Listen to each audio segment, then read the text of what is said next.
नमस्कार साथियों, एक बार फिर से आप सभी का बहुत बहुत स्वागत है लोधाई क्लासेस के यूट्यूब प्लेटफॉर्म पर। दोस्तों, बीए फर्स्ट ईयर के लिए भाषा एवं संस्कृति है ना, फाउंडेशन का सब्जेक्ट है भाषा एवं संस्कृति, सामान्य हिंदी वाला, जिसका सेशन प्रतिदिन सुबह 9 बजे होता है और आज भी 9 बजे मैं आपके सामने प्रेजेंट हूं। और ये सेशन जब तक कंप्लीट नहीं हो जाती है सीरीज, तब तक 9 बजे ही चलेगा। और ये सीरीज कंप्लीट होने के बाद में इसका दूसरा जो पार्ट है इंग्लिश वाला, वो प्रारंभ हो जाएगा। उसके बाद में योग और फिर पर्यावरण, इस प्रकार से कंटिन्यू फाउंडेशन का सेशन ही सुबह मॉर्निंग में 9 बजे चलता रहेगा जब तक ये कंप्लीट ना हो जाए, ठीक है ना। और इससे पहले 7 बजे अभी इतिहास चल रहा है, उम्मीद करता हूं आप सभी लोग उसको भी अटेंड कर रहे होंगे ना। मॉर्निंग में 7 बजे इतिहास में आइडिया ऑफ भारत वाली सीरीज चल रही है। और इवनिंग में 6 से लेकर के 9 बजे तक जो है दोस्तों बीए सेकेंड ईयर की क्लासेस चलती है ना। आइए शुरू करते हैं अपना आज का सेशन। और आज के सेशन में हम बात करेंगे भारत एक है निबंध पर। भारत एक है निबंध जो कि रामधारी सिंह दिनकर जी के द्वारा लिखित है ना। तो हमें चूंकि अपने सिलेबस के अकॉर्डिंग पढ़ना होता है, तो सिलेबस के अकॉर्डिंग ये कि हम आज की इसकी पूरी कहानी समझेंगे, इस पूरे निबंध को एनालाइज करेंगे, पढ़ेंगे और समझेंगे। उसके तुरंत बाद में इस टॉपिक से संबंधित, इस पार्ट से संबंधित महत्वपूर्ण जितने भी वस्तुनिष्ठ प्रश्न हो सकते हैं उनको लगाने का प्रयास करेंगे। क्लियर है? आइए शुरू करते हैं अपना आज का सेशन। दोस्तों, जो भी नए स्टूडेंट है वो ध्यान से सुन ले, हमारे द्वारा बीए के ऑलमोस्ट सब्जेक्ट इसी प्लेटफॉर्म पर, यूट्यूब पर ही आप लोगों के लिए ओपन प्लेटफॉर्म पर ही पढ़ाए जा रहे हैं, जिससे कि आप प्लेलिस्ट में जाकर के आसानी से विजिट कर सकते हैं और सभी जो भी आपका सब्जेक्ट है उसे क्रम अनुसार वहां पर देख सकते हैं। और प्रत्येक लेक्चर की डिस्क्रिप्शन में उसका नोट्स भी अवेलेबल हो जाएगा, वो भी मिल जाएगा। क्लियर है? चलिए तो शुरू करते हैं दोस्तों। जैसा कि आप सभी जानते हैं, बीए फर्स्ट ईयर, ये जो फर्स्ट ईयर का जो फाउंडेशन है जिसमें हिंदी पार्ट अभी चल रहा है, तो इसका सेकंड यूनिट हमारा स्टार्ट हो चुका था, जिसमें हम फर्स्ट टॉपिक पर डिस्कस कर चुके हैं और सेकंड टॉपिक पर कल मॉर्निंग में हमारा डिस्कशन हुआ था। इसी क्रम में आज बात कर रहे हैं हम भारत एक है निबंध पर, जो कि रामधारी सिंह दिनकर के द्वारा लिखित है। इसके तुरंत बाद में दोस्तों, अर्थात कि कल के सेशन में हम बात करेंगे जीवन और दर्शन पर, जो कि आदि शंकराचार्य जी द्वारा लिखित है। क्लियर है? इसमें हम आदि शंकराचार्य जी का जीवन परिचय देखेंगे, साथ ही साथ में उनका दर्शन भी देखेंगे, उनने किस प्रकार के साहित्य में अपना योगदान दिया है। क्लियर है? और कल के साथ ही हमारी सेकंड यूनिट भी कंप्लीट हो जाएगी और थर्ड यूनिट में हम प्रवेश कर जाएंगे। और जैसा कि आप सभी जानते हैं, भाषा एवं संस्कृति वाले इस हिंदी वाले सब्जेक्ट में आपको सिर्फ 3 यूनिट ही पढ़ना है, ठीक है ना। आइए तो डायरेक्टली अब हम बात करेंगे सारांश की। किसके सारांश की? भारत एक है निबंध के सारांश की। इस सारांश को देखिए, डिफिकल्ट कुछ भी नहीं है, एकदम इजी है। पढ़ते चलिए, समझते चलिए, ज्यादा कुछ भी सोचने की आवश्यकता नहीं पड़ेगी इसमें, और ना ही ज्यादा कुछ डिफिकल्टीज आने वाली है। सिर्फ हमें पढ़ना है और एनालाइज करना है। और ये निबंध भी मैं क्यों पढ़वाता हूं आप लोगों को, स्टोरी क्यों समझा रहा हूं, चाहूं तो directly MCQ format question answer पर जा सकते हैं, 10 से 15 मिनट में कंप्लीट करके बाहर निकल जाऊंगा, मेरा भी टाइम बचेगा और आपका भी टाइम बच जाएगा, जैसा कि यूट्यूब पर और क्लासेस चलती भी है इसी फॉर्मेट में। लेकिन डायरेक्टली जब आप एमसीक्यू अर्थात की वस्तुनिष्ठ प्रश्न उत्तर लगाते हैं ना, तो वो लंबे समय तक याद नहीं रहते। लेकिन अगर आप एक बार इसकी पूरी स्टोरी सुन लेते हो, है ना, पढ़ने से ज्यादा जरूरी होता है सुनना। अगर आप एक बार पूरी स्टोरी को सुन लेते हो, उसको एनालाइज कर लेते हो, तो चाहे जरूरी नहीं है कि मैं यहाँ पर जो भी आपको प्रश्नोत्तर देने वाला हूँ वही प्रश्नोत्तर आएंगे।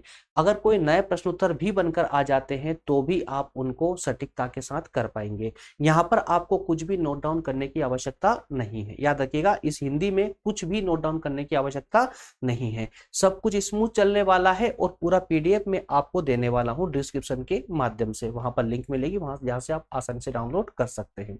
आइए शुरू करते हैं दोस्तों। जल्दी से यार, मॉर्निंग टाइम में जल्दी से फटाफट एक बार सेशन को शेयर कर दे, जल्दी से शेयर कर दे सेशन को, ताकि मैक्सिमम लोग जुड़ सके, क्योंकि ये तो फाउंडेशन कोर्स है, इसमें तो सभी को शामिल होना चाहिए, है ना।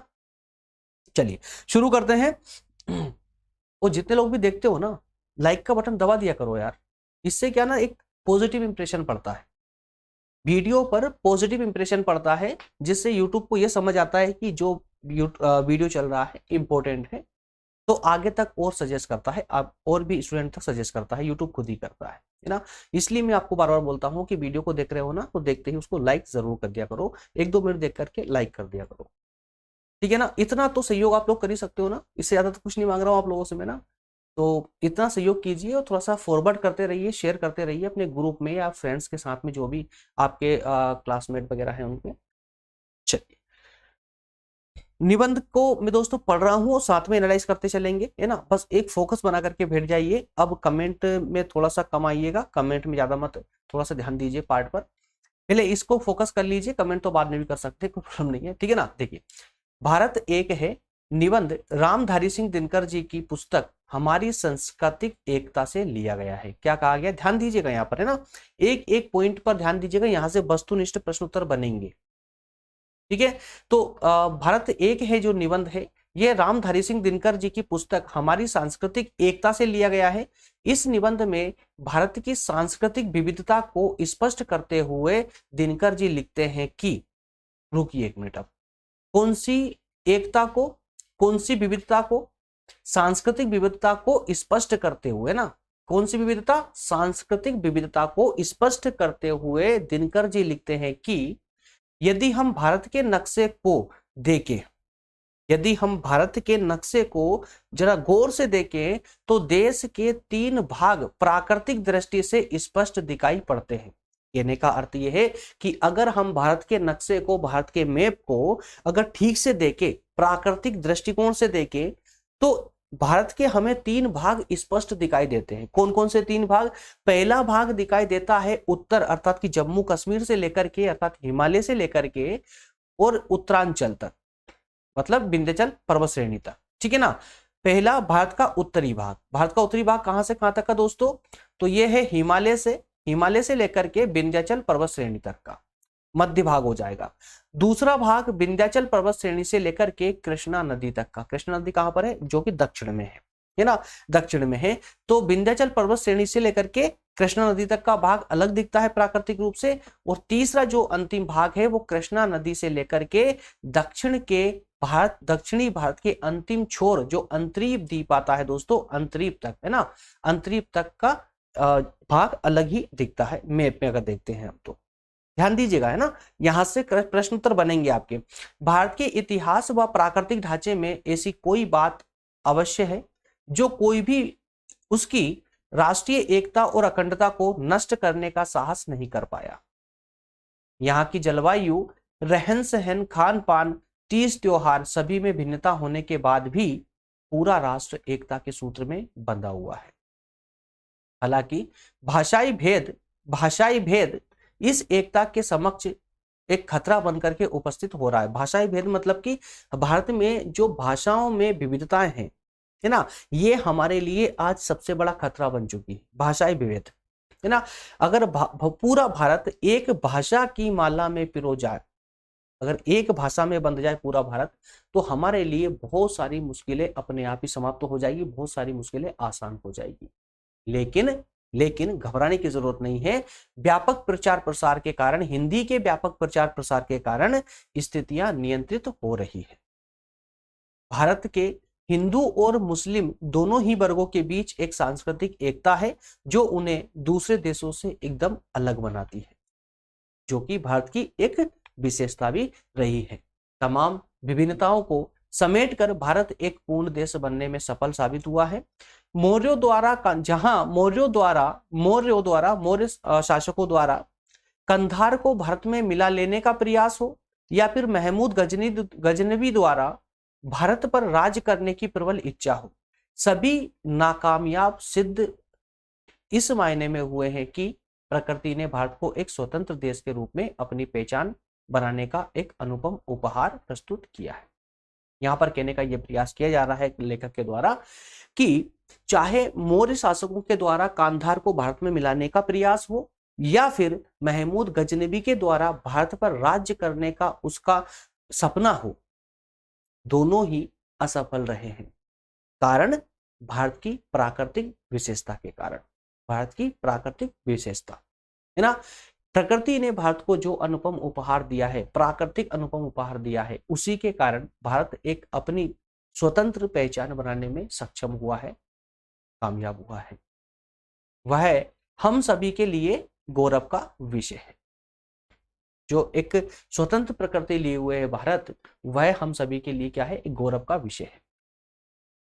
क्लियर है। तो भारत का कोई भी भाग यदि भारत से अलग होकर स्वतंत्र होने की कोशिश भी करे तो वह अप्राकृतिक लगता है, अस्वाभाविक लगता है ना, अप्राकृतिक। सोचिए ना कि भारत का नक्शा जिस प्रकार का है, अगर भारत से कोई भी उसका हिस्सा टूटकर अलग होना चाहे तो कैसा अप्राकृतिक, अजीब सा लगेगा ना, अप्राकृतिक लगेगा। क्योंकि जो भारत की सीमा है वो एकदम सटीक है, इसमें कोई चेंज नहीं हो सकता आप, है ना। तो भारत की एकता उसकी विविधता में छुपी हुई है।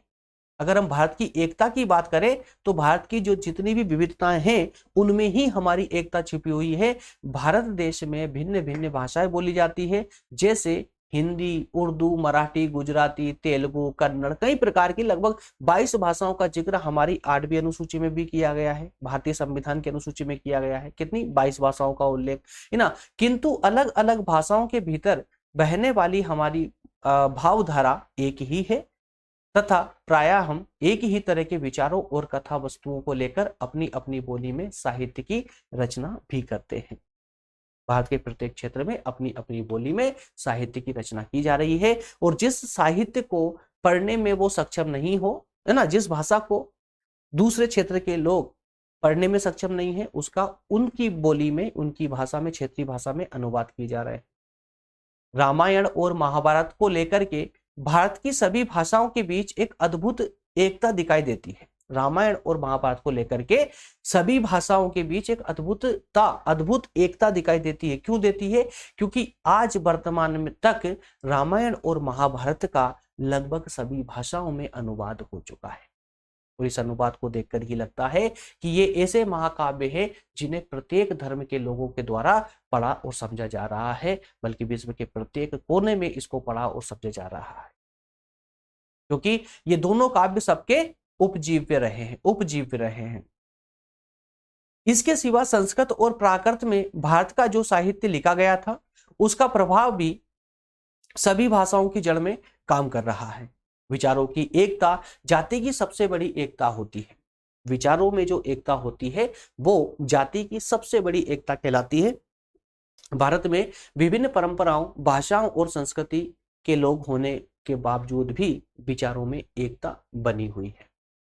भारत की सबसे बड़ी खूबसूरती कि लोगों के विचारों में अब भी एकता बनी हुई है। बस इतनी सी दोस्तों आपकी ये स्टोरी थी, है ना, भारत एक है निबंध की। क्लियर है, और बहुत सटीक, ज्यादा लेंदी नहीं है, बहुत जल्दी कंप्लीट होने वाला है ये सेशन, बहुत जल्दी। वो छोटा सा सेशन ही है ना। तो जहां पर समय देने की आवश्यकता होती है वहां पर समय देती हुई, जैसे कल वाला सेशन काफी लंबा चला था, लगभग 40-45 मिनट का हो चुका था, लेकिन आज का सेशन उससे भी आधा भी नहीं होगा, जल्दी कंप्लीट हो जाएगा। क्लियर है। चलिए, तो दोस्तों कुछ वस्तुनिष्ठ प्रश्न हैं जो इसी स्टोरी पर, जो मैंने आपको निबंध सुनाया है, इस निबंध पर आधारित है ना। तो उन प्रश्नों का अब ध्यान से पढ़िएगा। मैं कुछ 5-7 सेकंड का वक्त दूंगा आप लोगों को, वो भी आपके कमेंट के आधार पर ही, आपने लोगों ने कमेंट की थी इसलिए मैं 5-7 सेकंड का वक्त दूंगा, और जल्दी से आपको उसका आंसर बताना है, अन्यथा फिर मैं बता दूंगा। क्लियर है। चलिए पढ़ते हैं। पहला प्रश्न है, भारत एक है निबंध के लेखक कौन है? भारत एक है निबंध के लेखक कौन है? 4 ऑप्शन में दे रहा हूं आपके सामने। 1 दिनकर, जयशंकर प्रसाद, पंत और महादेवी वर्मा। जल्दी से बताइए, जल्दी से बताइए।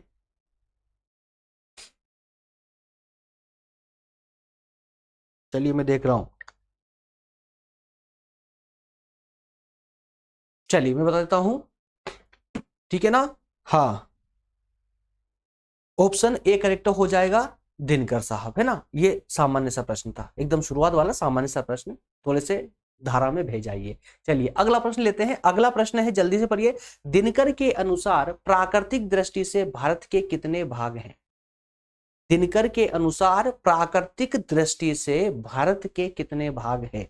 मैंने बहुत अच्छे से मार्क भी किया था, है ना। 1, 2, 3 या 4? 1, 2, 3 या 4? तो दिनकर के अनुसार प्राकृतिक दृष्टि से भारत के कितने भाग है दोस्तों? जल्दी से बताइए, कितने भाग है? ऑप्शन इसका सा करेक्ट हो जाएगा, ऑप्शन सा करेक्ट हो जाएगा। 3 भाग, है ना, 3 भाग। कौन कौन से 3 भाग है मैंने आपको बताया भी थे। एक भाग हिमालय से लेकर के विंध्याचल पर्वत श्रेणी तक, है ना, विंध्याचल पर्वत श्रेणी तक का है। दूसरा भाग है विंध्याचल से लेकर के वो कृष्णा नदी तक का, ठीक है ना। और तीसरा है कृष्णा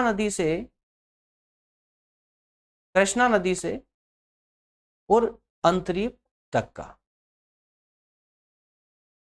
दक्षिणी आखिरी छोर भारत का अंतरीप तक का, है ना। तो इन 3 भागों की बात उन्होंने की है प्राकृतिक दृष्टि से अगर देखा जाए मैप को तो, ठीक है ना। चलिए अगला प्रश्न लेते हैं, दिनकर का जन्म कहां पर हुआ था, बताइए।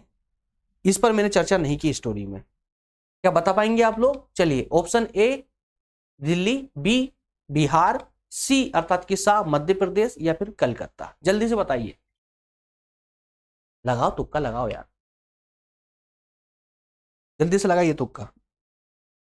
आज वैसे बहुत कम लोग हैं यार, अब अगर ऐसी क्लासेस चली गई तो मजा नहीं आएगा, है ना। बस चलता रहेगा थोड़ी संख्या बढ़ाई है यार। चलिए, इसका ऑप्शन बा करेक्ट हो जाएगा, बिहार। ऑप्शन बा करेक्ट हो जाएगा, है ना। तो दिनकर साहब का जन्म कहां पर हुआ था? बिहार में हुआ था, ये एक बिहारी थे। क्लियर है। अगला प्रश्न लेंगे। अगला प्रश्न है, हमारे देश की संस्कृति की विशेषताएं क्या है? हमारे देश की संस्कृति की विशेषताएं क्या है? अनेकता में एकता, समन्वयता, धर्मनिरपेक्षता, या सभी? जल्दी से बताओ। अनेकता में एकता, समन्वयता, धर्मनिरपेक्षता, या फिर सभी? इसका ऑप्शन द करेक्ट हो जाएगा ना। ऑप्शन द करेक्ट हो जाएगा, सभी। क्लियर है। चलिए अगला प्रश्न लेंगे। अगला प्रश्न है, श्री रामचंद्र भगवान ने लंका पर चढ़ाई के सिलसिले में कौन सा पर्वत पार किया था?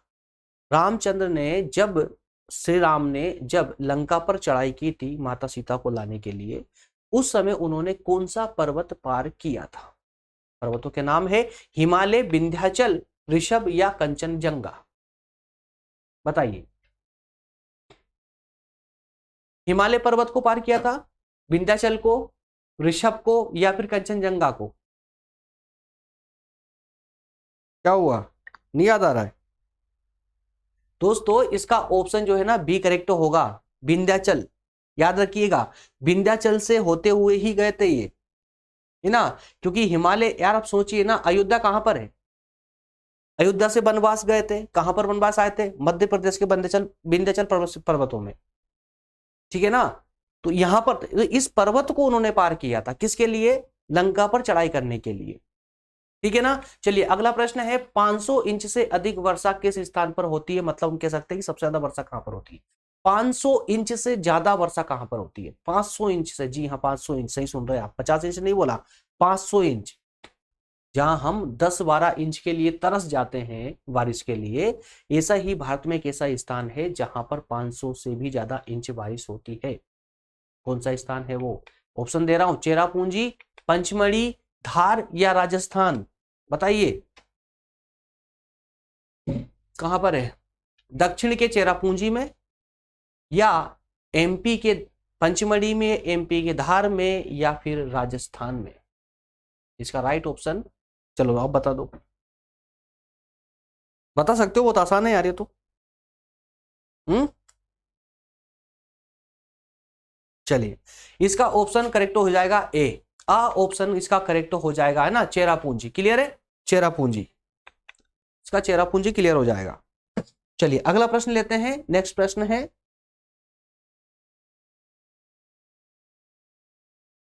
राष्ट्रीय एकता की सबसे बड़ी बाधा क्या है? राष्ट्रीय एकता की सबसे बड़ी बाधा क्या है? जो स्टोरी हमने पढ़ी है उसी स्टोरी पर आधारित प्रश्न है। राष्ट्रीय एकता की सबसे बड़ी बाधा क्या है? धर्म भेद, अलग अलग धर्मों का होना, या अलग अलग भाषाओं का होना, या फिर रंग भेद, अलग अलग रंग के लोग होना, या इनमें से कोई नहीं? बता सकते हैं आप लोग, जल्दी से जल्दी बताइए। बहुत आसान प्रश्न है, मैं आपको बताया भी, मैंने मार्क भी किया था, मार्क भी अंडरलाइन भी किया था उस वर्ड को, ठीक है ना। ऑप्शन इसका बा करेक्ट हो जाएगा, भाषा भेद, ठीक है ना। अलग अलग भाषाओं का होना ही हमारी एकता के लिए आज खतरा उत्पन्न कर रही है। आज हमारे लिए सबसे बड़ी बाधा क्या है एकता की? भाषाओं का अलग अलग होना। बाकी सबको हमने मैनेज कर लिया है, बाकी सब में हमारे साथ एकता है, सिर्फ भाषा को छोड़ करके, ठीक है। अगला प्रश्न है, धार्मिक विश्वास की एकता मनुष्यों की को पुष्ट करती है। क्या बोला? धार्मिक विश्वास की एकता, धार्मिक विश्वास की जो एकता होती है लोगों में, वो लोगों के किस स्वभाव को पुष्ट करती है, मतलब कि मजबूत करती है? भाषाई एकता को मजबूत करती है, वैचारिक एकता को मजबूत करती है, सांस्कृतिक एकता को मजबूत करती है, या फिर सामाजिक एकता को मजबूत करती है? जल्दी से बता दीजिए फटाफट। धार्मिक विश्वास की एकता मनुष्यों की भाषाई, वैचारिक, सांस्कृतिक या सामाजिक एकता को पुष्ट करती है? चार में से एक जल्दी से बताइए मुझे। क्या हुआ बाबू, आज नहीं दे पा रहे हो आंसर? आप लोगों ने बोला था यार कि सर हमें थोड़ा सा वक्त दिया करें आंसर देने के लिए। चलिए कोई बात नहीं, बता देता हूं। सांस्कृतिक एकता को पुष्ट करती है। धार्मिक एकता या धार्मिक विश्वास, धार्मिक विश्वास का मतलब क्या हुआ कि अपने धर्म का अनुसरण करते हुए दूसरे धर्मों का सम्मान करने की जो भावना होती है ना, वो हमारी सांस्कृतिक एकता को मजबूत बनाती है। ठीक है ना। हालांकि सभी एकताएं, भारत के दृष्टिकोण पर देखा जाए तो भारत में सभी प्रकार की भाषाई एकता में थोड़ी कमजोरी है अभी, लेकिन कुछ समय के लिए, हमेशा के लिए नहीं है। बाकी वैचारिक एकता आज है, सामाजिक एकता है, सांस्कृतिक एकता भी विद्यमान है। लेकिन धार्मिक विश्वास की एकता की अगर हम बात करें तो उसके कारण सांस्कृतिक एकता को मजबूती प्रदान होती है, मजबूती मिलती है। इसलिए ऑप्शन सा करेक्ट हो जाएगा। ठीक है ना। अगला प्रश्न लेंगे, भारत एक है निबंध रामधारी सिंह दिनकर की किस पुस्तक से लिया गया है? किस पुस्तक से लिया गया है? बताया भी है मैंने आपको, है ना। किस पुस्तक से लिया गया है? उर्वशी पुस्तक से, सांस्कृतिक एकता वाली पुस्तक से, या रेणुका पुस्तक से, या नीम के पत्ते पुस्तक से? चारों ही पुस्तकों के नाम, चारों ही पुस्तकें माफ कीजिएगा रामधारी सिंह दिनकर के द्वारा ही लिखित है। इनको भी याद कर लेना, है ना। एग्जाम में पूछा जा सकता है। चारों में से किसी भी एक का नाम रख देगा, उर्वशी, रेणुका, नीम के पत्ते, सांस्कृतिक एकता। चारों पुस्तकें जो है रामधारी सिंह दिनकर के द्वारा ही लिखित है। बताइए इनमें से कौन सा आंसर राइट होगा? भारत एक है जो निबंध है, ये कौन सी पुस्तक से लिया गया है? तो सांस्कृतिक एकता वाली पुस्तक से लिया गया था। मैंने फर्स्ट पैराग्राफ में ही आप लोगों को बताया था। चलिए अगला प्रश्न लेंगे। अगला प्रश्न है, भारतीय लोगों के खानपान व पहनावे में भेद का प्रमुख कारण क्या है? बहुत ही सादा सिंपल प्रश्न है, एकदम आसान प्रश्न है, सादा सिंपल है, कोई तामझाम नहीं है, कोई सजावट नहीं प्रश्न में, और ना कोई कंफ्यूज करने वाली आदत है उसकी।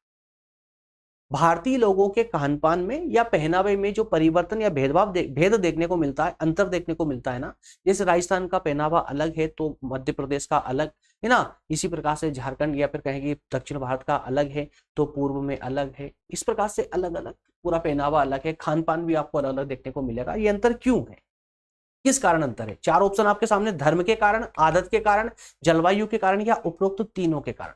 जल्दी से बताइए। इसका तो आप आसानी से जवाब दे सकते हो, मैंने पढ़ाया भी आप लोगों को ये। क्या धर्म के कारण लोगों का पहनावा और खानपान में परिवर्तन देखने को मिलता है, या फिर आदत के कारण देखने को मिलता है, या जलवायु के कारण, या फिर तीनों ही इसके लिए जवाबदेह है?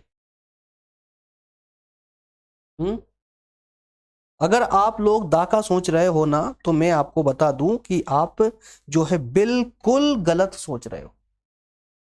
दा का जो सोच रहे हो आप बिल्कुल गलत सोच रहे हो, दा नहीं होगा, सभी नहीं होंगे। क्योंकि धर्म के कारण खानपान या पहनावे में परिवर्तन तो आता है, लेकिन क्षेत्रीय रूप से परिवर्तन नहीं आएगा, याद रखिएगा, है ना। अलग अलग धर्मों के, अगर उत्तर भारत की हम बात करें तो अलग अलग धर्मों के का खानपान एक जैसा ही है, पहनावा एक जैसा ही है। कहां परिवर्तन देखने को मिल रहा है आपको? परिवर्तन आपको देखने को मिलेगा उत्तर में, दक्षिण में, पूर्व में, पश्चिम, अलग अलग रूप क्षेत्रों के अनुसार।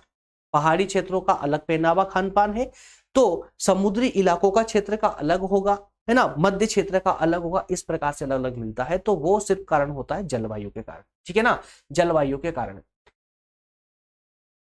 उत्तर भारत के लोग एक साल चप्पल पहन के निकाल लेंगे, तो यही काम आप कश्मीर के लोगों को बोलिए कि आपको एक साल चप्पल पहननी है, तो क्या वो पहाड़ी इलाके में चप्पल का इस्तेमाल कर पाएंगे?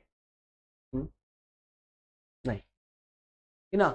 तो रीजन होता है इन सब का, किस कारण से? जलवायु के कारण। जलवायु के कारण ही भारत के लोगों में खानपान और पहनावे में परिवर्तन देखने को मिलता है, चेंजेस देखने को मिलता है। अगला प्रश्न है, जलवायु का प्रभाव वहां बसने वाले लोगों के शरीर पर पड़ता है, मस्तिष्क पर पड़ता है, आ और बा दोनों पर पड़ता है, मतलब शरीर और मस्तिष्क दोनों पर पड़ता है, या दोनों पर नहीं पड़ता? बताइए, जलवायु का प्रभाव उस क्षेत्र में रहने वाले लोगों के क्या शरीर पर पड़ता है, या फिर मात्र मस्तिष्क पर पड़ता है, या फिर शरीर और मस्तिष्क दोनों पर पड़ता है, या दोनों में से किसी पे नहीं पड़ता? इसका जवाब भी दे सकते हो ना, बोलिए।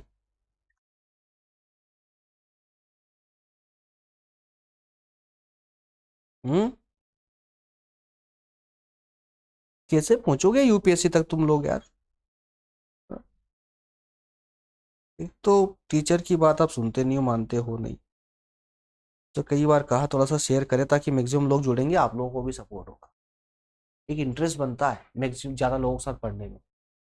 चलिए, इसका ऑप्शन सा करेक्ट होगा, आ और बा दोनों राइट हो जाएंगे, आ और बा दोनों सही होंगे। शरीर और मस्तिष्क दोनों पर प्रभाव पड़ता है जलवायु का, ठीक है ना। नेक्स्ट एंड लास्ट प्रश्न है आपके सामने, भारत नक्शे की दृष्टि से कितने भागों में बटा हुआ प्रतीत होता है? हालांकि ये प्रश्न हम पहले भी देख चुके हैं, एक बार और देख लीजिए, 1 2 3 या फिर 4 में, तो 3 में, है ना। तो ऑप्शन इसका सा करेक्ट होगा 3 में। पहला भाग कौन सा, मैं फिर रिपीट कर रहा हूं, प्रश्न इंपोर्टेंट है। पहला भाग कहां से कहां तक का?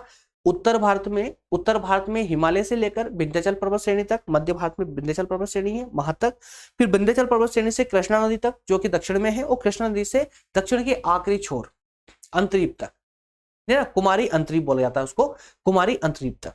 तो ये 3 क्षेत्रों में बटा हुआ प्रतीत होता है। आज भी आप प्राकृतिक मैप खरीद करके लाइए, उसमें देखेंगे तो आपको बिल्कुल स्पष्ट दिखाई देगा। चलिए, मिलेंगे अगले सेशन में इसी प्रकार से, और अगला जो सेशन होगा इसी में आदि शंकराचार्य जी के जीवन और दर्शन पर हम अगला सेशन लेकर के आएंगे। क्लियर है ना? चलिए दोस्तों, मिलेंगे। और हाँ, आज कुछ कारण से शायद प्रज्ञान की क्लास नहीं हो पाई आज, जो 8 बजे होती है, जो 8 बजे क्लास होती है वो क्लास नहीं हो पाई, है ना। लेकिन इसका मतलब ये नहीं कि वो क्लास नहीं होगी, डेली 8 बजे, मॉर्निंग में 8 बजे ही होगी। 7 की क्लास लेने के बाद में आपको सीधे प्रज्ञान पर आना है। लिंक में आपको टेलीग्राम ग्रुप पर डलवा दूंगा, वहां से आप डायरेक्टली प्रज्ञान पर आएंगे। 15 मिनट का सेशन रहेगा जिसमें 50 क्वेश्चन आंसर आपको पढ़ने को मिलेंगे। फटाफट रिवीजन चलता है उसमें, फटाफट एक बार आएंगे जरूर। 15 मिनट में कुछ नहीं जाएगा, माइंड फ्रेश हो जाएगा सुबह सुबह। और भारत के बारे में, अभी इतिहास की सीरीज चल रही है तो इतिहास के बारे में आपको मैक्सिमम बातें जानने को मिलेगी, है ना। अभी अभी 5 सीरीज के माध्यम से प्राचीन इतिहास पर डिस्कशन कंप्लीट हुआ है। मध्यकालीन इतिहास कल से स्टार्ट होने जा रहा है, कल से स्टार्ट होगा, है ना। तो कल से हो सकता है कि आज कोई सीरीज में आपको दिन में प्रोवाइड करवा दूं उस पर, लेकिन होगी उसकी सीरीज पर डे। अगर आज अगर ये सेशन कोई दिन में आता है तो ठीक है, अन्यथा कल से अगर सेशन आया प्रज्ञान पर तो मॉर्निंग में 8 बजे ही आएगा, है ना। मॉर्निंग में 8 बजे ही आएगा।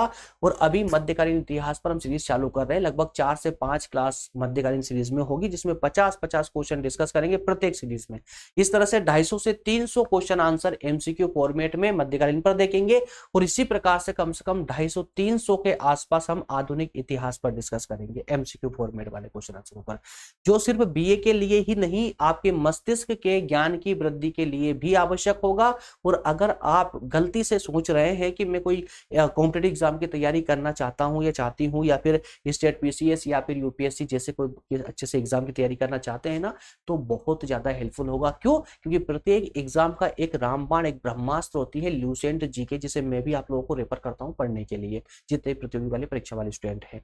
तो वो उसी प्रज्ञा जो माफ कीजिएगा, उसी ल्यूसेंट जीके को ही हम वहां डिकोडिंग कर रहे हैं, डिकोड कर रहे हैं, एनालाइज कर रहे हैं। उसके जितने भी फैक्ट है ना, 10,000 फैक्ट निकाले हैं मैंने उसके, 10,000 फैक्ट। और 10,000 फैक्ट को सब्जेक्ट वाइज में वहां पर डिस्कस करवाऊंगा आप लोगों को।